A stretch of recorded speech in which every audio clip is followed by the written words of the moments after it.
दोस्तों, आज मैं आपके लिए 2018 में रिलीज हुई एक थाई हॉरर मूवी लाया हूँ जिसका नाम है रिसाइड।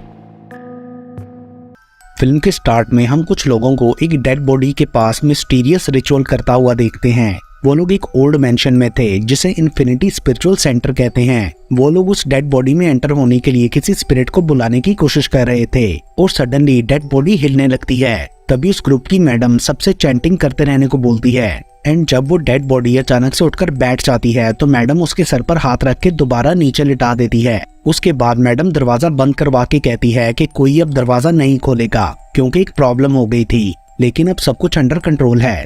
एंड देन जब सब लोग जाने लगते हैं तो उन्हें खौफनाक आवाजें आती हैं और मैडम भी पोजेस्ड हो चुकी थी और वो क्रूया पर अटैक कर देती है। कुछ देर बाद वो लोग नोटिस करते हैं कि मोबाइल फोन्स में नेटवर्क नहीं है और घर में लाइट भी नहीं थी।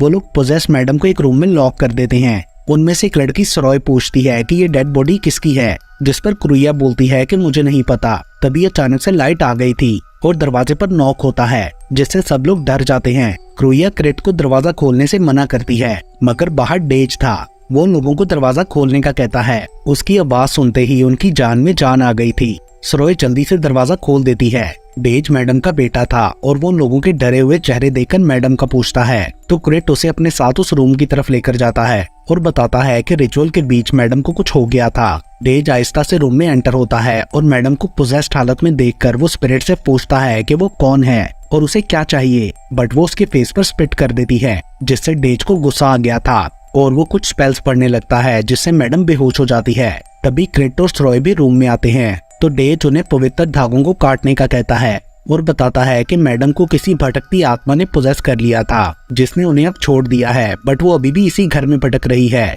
उसके बाद प्रैंक क्यूरियस होकर डेड बॉडी का फेस देखने की कोशिश करती है बट उसकी अचानक हिलने की वजह से बुरी तरह डर गई थी। वो डेज को बताती है कि उसे उसके बच्चे ने मामा कहकर बुलाया, लेकिन डेज समझाता है कि ये सिर्फ तुम्हारा वहम है। बट अचानक से ही प्रैंक अजीब हरकतें करने लगती है। वो भी पोजेस्ड हो चुकी थी। सब लोग उसे देखकर बुरी तरह डर जाते हैं। प्रैंक डेज की तरफ बढ़ने लगती है। वो स्पिरिट से पूछता है कि तुम कौन हो और यहाँ कैसे आई, बट प्रैंक डेज पर अटैक करके उसे मारने की कोशिश करती है। तभी क्रूया उसके ऊपर कुछ फेंककर पीछे हटाती है, जिसके बाद डेज तुरंत ही कुछ स्पेल्स पढ़ के स्पिरिट को प्रैंक के अंदर से निकाल देता है और सबको बताता है कि ये आत्मा सिर्फ अभी के लिए बाहर निकली है, अब ये वापस कोई और बॉडी ढूंढने के लिए आएगी। तभी सरोय अचानक अजीब तरह जोर जोर से हंसने लगती है। सब डर जाते हैं बट सरोय मजाक कर रही थी, जिस पर क्रूया उसे डांटने लगती है। डेज नोटिस करता है कि सरोय अब सच में पोजेस्ड है। वो जल्दी से क्रूया को पीछे खींचता है और तभी सरोय क्रेट पर चढ़कर उसकी नेक पर बाइट कर लेती है,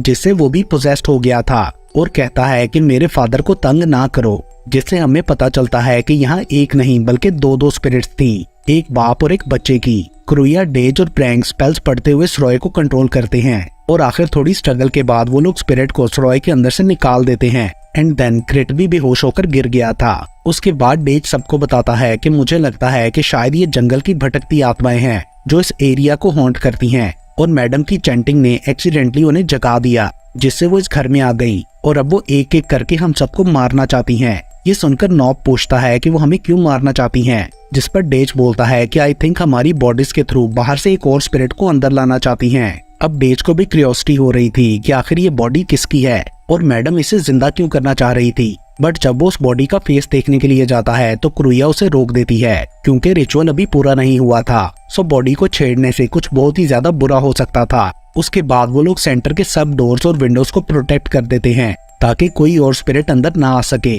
देन रात को अचानक क्रूया की आंख खुलती है तो सरोय अपनी जगह पर नहीं होती। मीनवाइल हम क्रेट को कोई रिचुअल परफॉर्म करता हुआ देखते हैं। वो एक बड़ी सी नाइफ गरम करके अपनी गर्दन पर रखता है। दूसरी तरफ क्रूया सरोय को ढूंढ रही थी कि उसे नीचे ब्लड ड्रॉप्स दिखते हैं। वो उनके पीछे जाने लगती है बट तभी उसे दरवाजा खुलने की आवाज आती है और वो उस तरफ चली जाती है। तभी हमें वहाँ कर्टन्स के पीछे किसी के पाँव नजर आते हैं। उधर क्रूया देखती है कि सरोय घर की एंट्रेंस पर खड़ी है। क्रूया उसे अंदर आने को कहती है बट वो स्माइल करती है और सामने पॉइंट करते हुए बोलती है कि मुझसे मिलने मेरी मॉम आई है। क्रूया उसे जबरदस्ती अंदर लाने की कोशिश करती है तो वो चीखने लगती है और देन सडनली वो पोजेस्ड हो गई थी एंड डिमोनिकली चलते हुए क्रूया की तरफ बढ़ने लगती है। क्रूया डरते हुए पीछे हट रही थी कि तभी कर्टन के पीछे से भी कोई उस पर अटैक कर देता है मीनवाइल नॉब मैडम को मारने की कोशिश करता है कि तभी डेज वहां पहुंच गया था। वो उसे पकड़कर पूछने लगता है कि तुम ऐसा क्यों कर रहे थे। तब तक प्रैंक भी वहां आ जाती है। वो नॉब को डेज से छुड़ाकर वहां से भेज देती है। डेज उसे नॉब की हरकत का बताता है तो वो बोलती है कि भला नॉब ऐसा क्यों करेगा, जिस पर डेज पूछता है कि तुम उसे डिफेंड क्यों कर रही हो। और तभी पोजेस्ड मैडम जागकर अचानक से प्रैंक पर अटैक कर देती है। डेज उसे छुड़ाने की कोशिश करता है तो स्पिरिट बोलती है कि उसे इसकी बॉडी चाहिए। उधर नॉब पीछे आकर देखता है कि पोजेस्ड सरोय और कोई दूसरा घोस्ट क्रुया को ड्रैग करके ले जा रहे थे। वो डरते हुए उनका पीछा करता है और देखता है कि दूसरा घोस्ट क्रिट था। नॉब वहां से भागने की कोशिश करता है बट क्रिट उसे रोक देता है। दूसरी तरफ डेज और प्रैंक किसी तरह बचकर उस रूम से बाहर आ गए थे। बट तभी डेज नोटिस करता है कि प्रैंक भी पोजेस्ड हो चुकी थी। वो बोलती है कि सब मरने वाले हैं। सडनली सरोय के चिल्लाने की आवाज आती है और प्रैंक डिमोनिकली चलते हुए स्टेयर से नीचे चली गई थी, जहां क्रिट नॉब पर अटैक करता है। बट इससे पहले कि वो उसे मारता, नॉब क्रिट का खंजर लेकर अटैक करके उसे मार डालता है। तभी सरोय भी बेहोश हो गई थी एंड नॉब को वहां प्रैंक खड़ी दिखती है तो वो उसे कहता है कि हमें यहाँ से भागना होगा। एंड देन वो उसका हाथ पकड़कर अपने साथ ले जाने की कोशिश करता है। तभी डेज उसे बताता है कि ये प्रैंक नहीं है और उसी वक्त पोजेस्ड प्रैंक नॉब का हाथ तोड़ देती है। उसके बाद डेज स्पेल्स के थ्रू प्रैंक में से स्पिरिट को निकालने की कोशिश करता है और वो बेहोश हो जाती है, जिस पर डेज उसे उठाकर अंदर ले जाता है। क्रुया भी सरोय को उठाकर ले आती है। वो लोग नॉब को भी आने को कहते हैं बट अब वो पोजेस्ड हो चुका था और इससे पहले कि वो अंदर आता, डेज दरवाजा बंद कर देता है। लेटर ऑन डेज उन्हें बताता है कि अब यहाँ 2 नहीं बल्कि 3 स्पिरिट्स हैं। फादर और सन के साथ अब मदर की स्पिरिट भी आ चुकी है। मदर की स्पिरिट नॉब में थी जिसे उन्होंने बाहर लॉक कर दिया बट वो अंदर आने की कोशिश करेगी। क्रुया बोलती है कि ये स्पिरिट्स बहुत पावरफुल हैं क्योंकि इन्होंने मैडम को भी पोजेस कर लिया था, हम इनका मुकाबला नहीं कर सकते। सडनली स्पिरिट सरोय को खींचने लगती है और क्रुया को भी पीछे धक्का देकर बेहोश कर देती हैं। डेज सरोय को उठा लेता है क्योंकि वो बहुत ज्यादा डर गई थी। बट तभी प्रैंक देखती है कि वो पोजेस्ड है और वो डेज को बताती है। बट इससे पहले कि डेज सरोय को खुद से अलग करता, वो उसका गला दबाकर मारने की कोशिश करती है। मगर तभी अचानक उसके अंदर से धुआं निकलने लगता है और हम देखते हैं कि प्रैंक उसके पीछे एक एमुलेट लेकर खड़ी थी। उसके असर से सरोय नीचे गिरकर तड़पते हुए मदर की स्पिरिट से हेल्प मांगने लगती है और बेहोश हो जाती है। बट सडनली उसे फादर की स्पिरिट पोजेस कर लेती है और वो प्रैंक पर अटैक करती है। डेज स्पिरिट को उसके अंदर से निकालने के लिए स्पेल पढ़ता है तो स्पिरिट भी आगे से वही स्पेल पढ़ने लगती है। डेज ये देखकर सरप्राइज रह गया था। सरोय उसकी तरफ बढ़ते हुए किसी और लैंग्वेज में कुछ बोलने लगती है जिससे डेज को तकलीफ हो रही थी। तभी अचानक से सब कुछ नॉर्मल हो जाता है। एक्चुअली क्रुया ने सरोय को पीछे से स्टैप कर दिया था। वो डेज के ऊपर वॉमिट कर देती है एंड देन क्रुया की तरफ टर्न होकर बोलती है कि मैं सरोय हूँ, मेरी मदद करो। जिसके बाद क्रुया उसे हक कर सॉरी बोलती है, लेकिन तब पता चलता है कि स्पिरिट ने उसे ट्रिक किया है। बट इससे पहले कि वो क्रुया को बाइट करती, वो उसे दोबारा स्टैप करके मार डालती है, जिससे सरोय उसकी बाहों में गिर गई थी। उस टाइम क्रुया को सरोय का बचपन याद आता है। एक्चुअली क्रुया सरोय की आंट थी और बचपन से उसी ने उसे पाला था। सब लोग उसके मरने से काफी दुखी थे। गुस्से में क्रुया स्पिरिट्स को डेयर करती है कि वो आकर उसे पोजेस कर लें क्योंकि उसके पास अब खोने के लिए और कुछ नहीं बचा था। एंड जब स्पिरिट उसकी बॉडी में एंटर होती है तो क्रुया खुद को मारने की कोशिश करती है और स्पिरिट के रोकने के बाद भी वो एक बार खुद को स्टैप कर लेती है और बोलती है कि ये पवित्र खंजर है जो तुम्हें वापस हेल भेजेगा। देन क्रुया और उसके अंदर की स्पिरिट फाइट करती है और फाइनली क्रुया अपना गला काटकर खुद को मार लेती है। जिसके बाद प्रैंक को लगता था कि शायद स्पिरिट ने डेज को भी पोजेस कर लिया है, बट वो उसे यकीन दिलाने की कोशिश करता है कि मैं रियल डेज हूँ। बट वो बोलती है कि उसे किसी पर ट्रस्ट नहीं। यहाँ फ्लैशबैक में दिखाया जाता है कि एक बार मैडम ने भी प्रैंक को धोखे से कोई ड्रिंक पिलाकर उसका अबॉर्शन कर दिया था।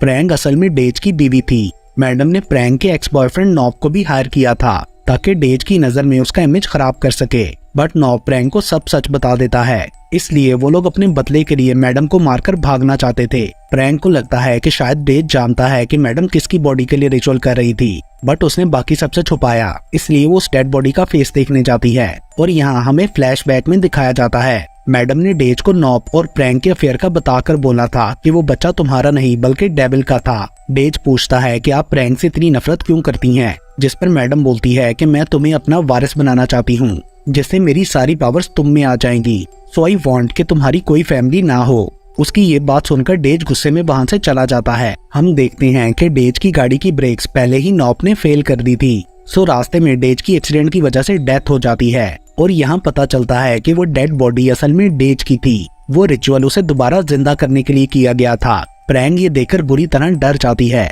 यानी वो डेज नहीं बल्कि उसकी स्पिरिट थी और उसके आने से पहले इविल स्पिरिट्स भी इस घर में आ चुकी थीं। यहाँ पता चलता है कि सरोय के थ्रू वो स्पिरिट डेज को यही बताने की कोशिश कर रही थी कि वो भी उनकी तरह एक स्पिरिट है। वो रिचुअल के थ्रू मैडम के बुलाने पर ही आया था और ये नहीं जानता था कि वो खुद एक स्पिरिट है। तभी बाहर से मदर स्पिरिट गुस्से में अपने बच्चे को आवाज देती है जो कि नॉब के अंदर थी और बच्चे की स्पिरिट डेज की डेड बॉडी को पोजेस कर लेती है। एंड देन वो दोनों प्रैंक को मारने के लिए आगे बढ़ती हैं। यहाँ प्रैंक को रियलाइज होता है कि डेज उससे बहुत प्यार करता था, सो वो मरने के बाद भी उसके लिए वापस आया। अब डेज की स्पिरिट वहाँ से गायब हो गई थी और सडनली मैडम नीचे आकर उन इविल स्पिरिट्स को निकाल देती है और कुछ देर बाद हम देखते हैं कि डेज की स्पिरिट उसकी बॉडी में चली गई थी और वो दोबारा जिंदा हो जाता है। मैडम ने प्रैंक को भी बचा लिया था और उसे डेज की लाइफ में एक्सेप्ट भी कर लिया था। उसके बाद वो तीनों वहाँ से जाने के लिए निकलते हैं और इसके साथ ही ये मूवी यहीं पर खत्म हो जाती है।